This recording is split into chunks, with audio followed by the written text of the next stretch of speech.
Hello and welcome to Dongamet channel. So much to say, so little mental composure. We might begin by having a look at this Mura project. Last time I came over here to the bench with the camera, I tried to make a Mura Monday video about this unfinished project. And that video crashed and burned. But Ulfgart, my friend, new friend Ulfgart, he likes building knives, and he does a great job from what I've seen. So this is a nice kind of little, segue. We can have a little look at this, how it's done. I think that these angles here are a little too right angle for optimal strength, but I mean, whatever. It is what it is.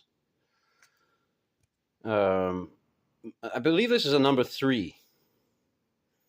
It's the big one. Oak handle.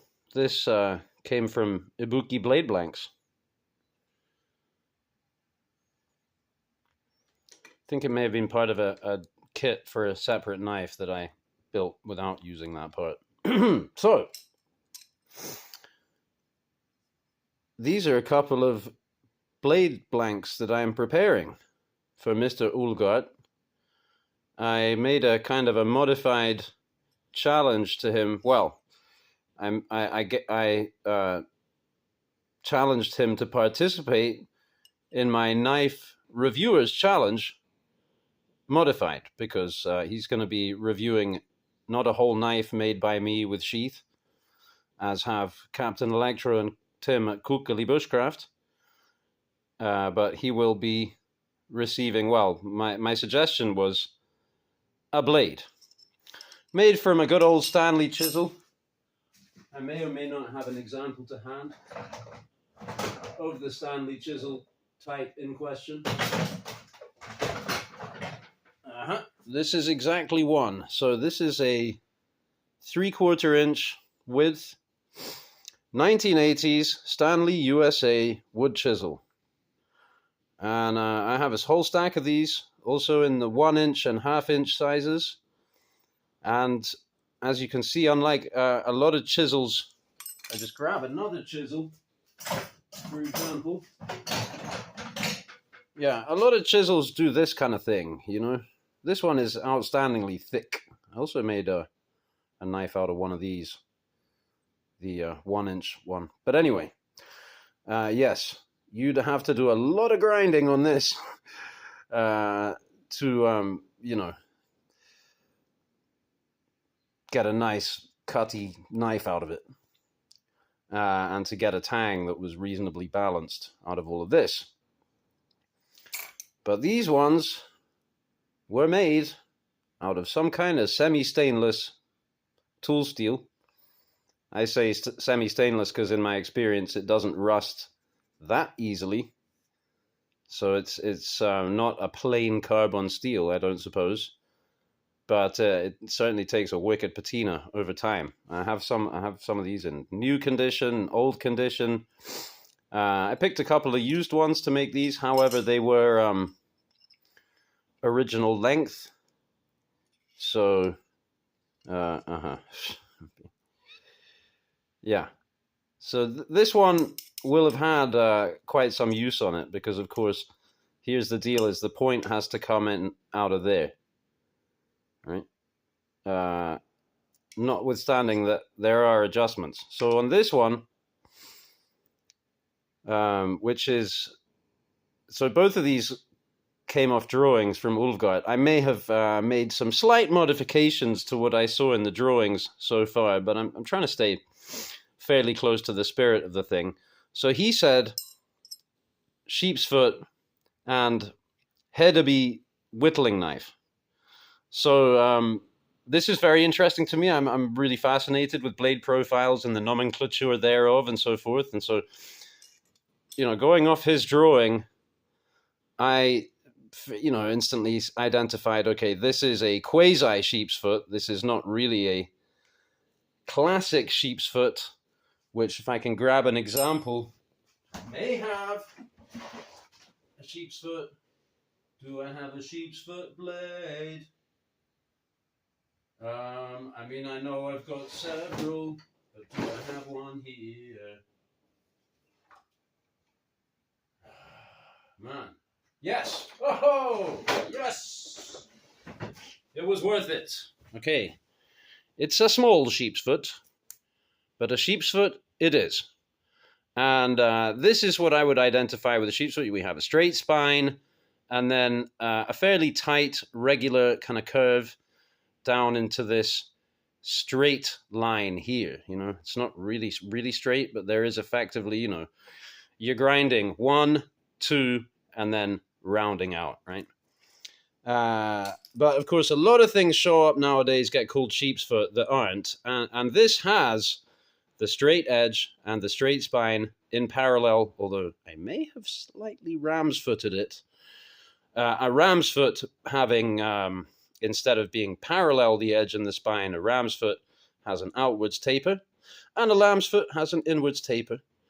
But this curve here, which I may have made a little more aggressive, however, we're still going to probably be rolling in here a little more as the grinding continues. So that's more kind of Wharncliffe-y.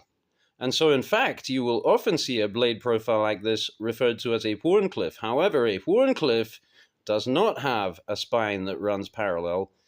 The spine describes a single compound curve that swells from the bolster area out slightly, optimally speaking, and back in it. Now, let me grab a Wharncliffe and we can have a look. Right?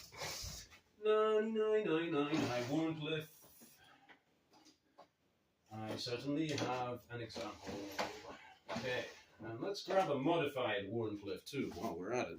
Well, nah, I mean, that's a spear point, right? So, this often, you know, you might see something like that called a Wharncliffe, but a Wharncliffe has a straight edge.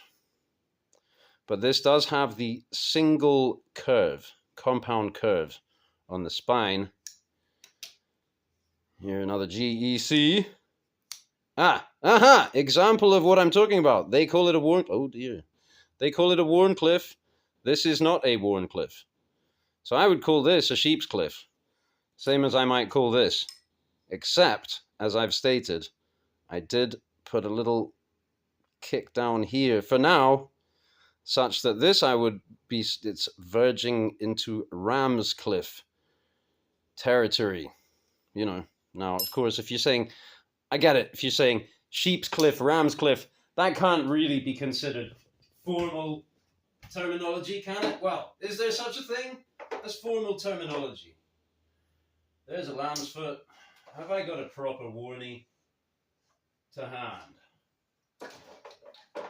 Yeah. I'm strong on the GEC. I'm coming up with more examples, okay?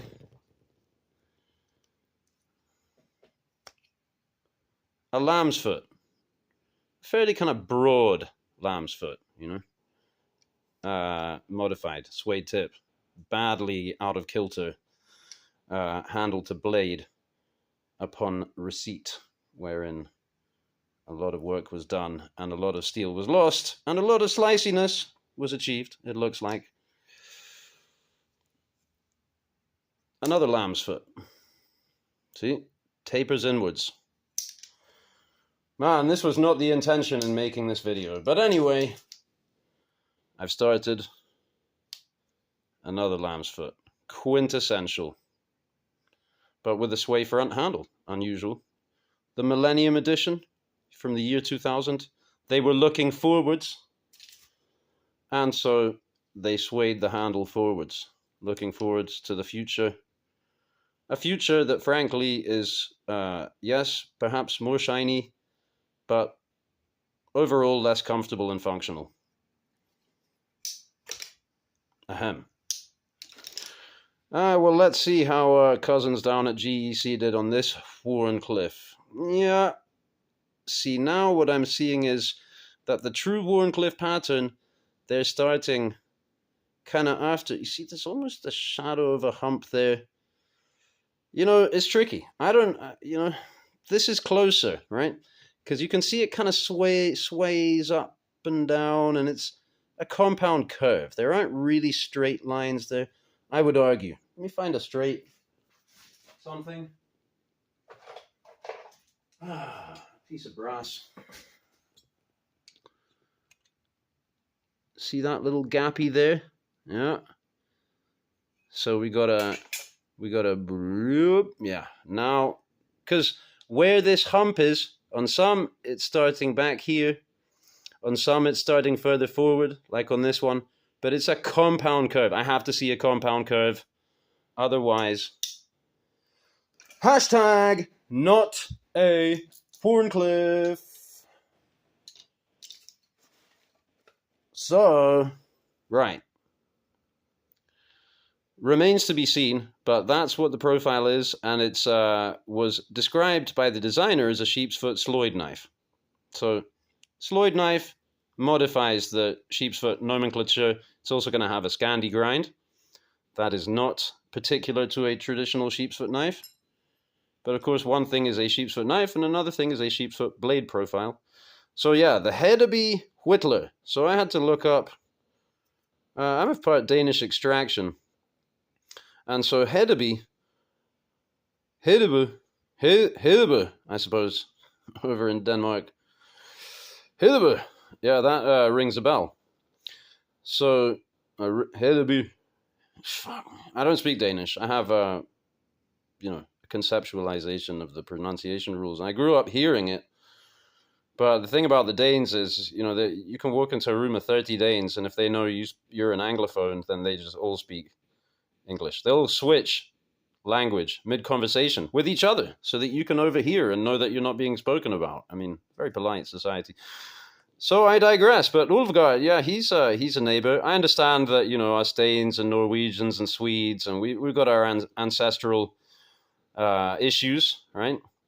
But I think that, yeah, the Norwegians and the Swedes should, excuse me, no, I fudged that, right? It was just a kind of a crack that I thought I would crack. Well, the Norwegians and the Danes will get together and we'll go after the Swedes. But my favorite band, heavy metal band, is from Sweden. So it was my favorite band. They just happen to be metal. Meshuggah. So, what a dumb monologue. But, yeah, completely scatterbrained. But that's kind of the thing. And I wanted to mention, because I'm having a kind of protracted crisis, I guess, which is broadly speaking called life. But it comes in waves and cycles, and I keep accumulating new projects, and then I have these unfinished projects. And if it's me, that's fine. But now I have actually things that I've promised to other people. And I started this some time ago with my friend Jimbus Maximus and a commission. I believe I have in a box here. Yeah, I got a box, Jimbus Maximus box, right? Unfinished project. And every day I think about it a little bit, make myself feel guilty about how I'm not doing it. And then fast forward quite a long time, I cut some deal with Captain Electro. I wrangled 2 one fuck given coin knives from Captain Electro in exchange for some items that I have not supplied to him. And indeed, this is one of them, the blade for a knife for Captain Electro, that I misplaced this for a while. And I had the handle and the other bits. And now I need to reunite those. Yes, here we go. So here's that, and then here's this that I have to regrind for Captain Electro, put a performance grind on this mini buoy here. So, look, there's something wrong with me, and I think I need to make an open confession that I got a problem, right? And I've tried various times. I've prayed to the Lord, Lord, please, no more projects. Like, don't allow me to go through this mental experience of conceiving of something, which is the easiest part, right? And the fun part is coming up with an idea. And then the longer I go through it, and eventually I get bored.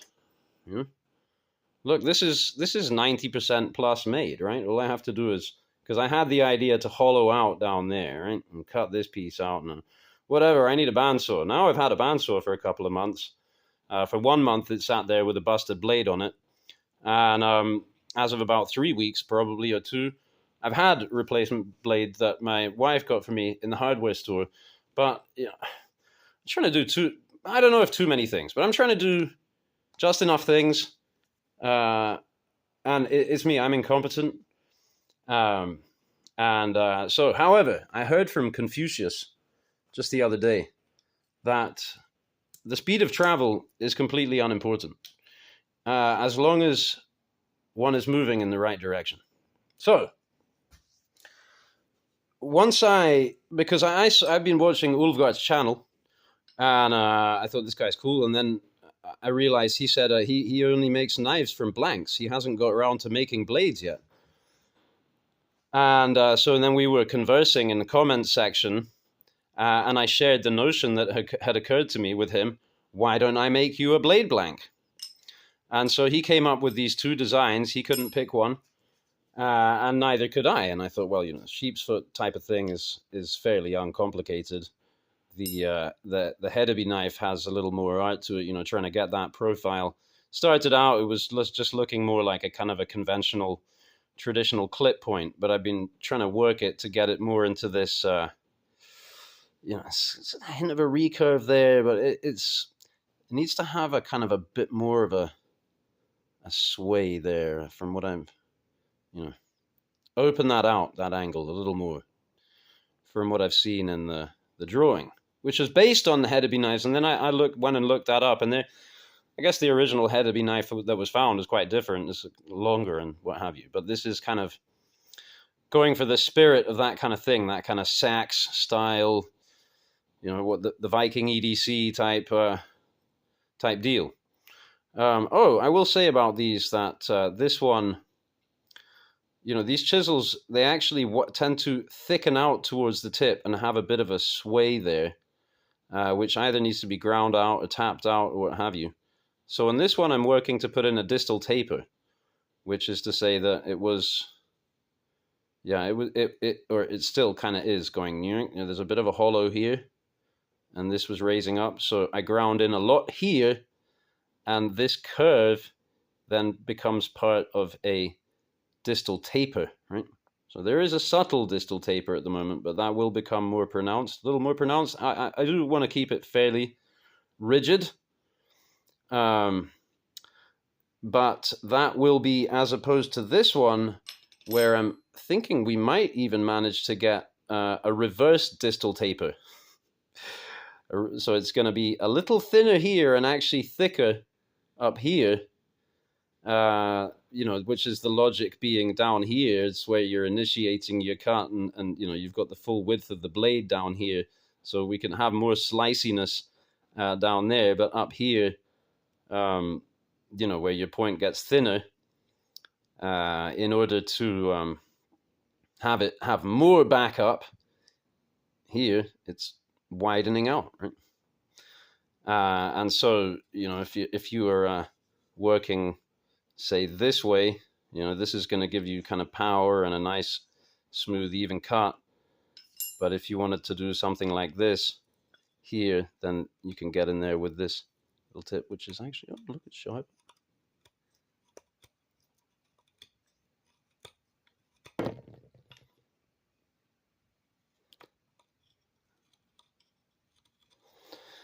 Yeah, so I took footage, some dumb footage of me grinding out these, roughing them out with one hand, with the phone in the other hand. And I'd like to do some editing and then post that as well. And what can be appreciated in that footage is that I work very hard not to burn the steel at the edge, and especially at the point. So that is why that's sharp now, because I left it like a lump up there. And then last night I did this by hand. Well, with the Tormek and with sandpaper and stuff, just playing around. Yeah. So the tangs will need to be tapered also, and this one you can see the tang is not straight. Tang kicks off. But what I can do in this instance is just grind that out. and make it aligned with the blade and tapered, you know. I may tap it a little bit with a carbide hammer as well, back here, just to get things a little straighter. But the taper tang is, you know, there's not that much tang there, but the taper tang is more by way of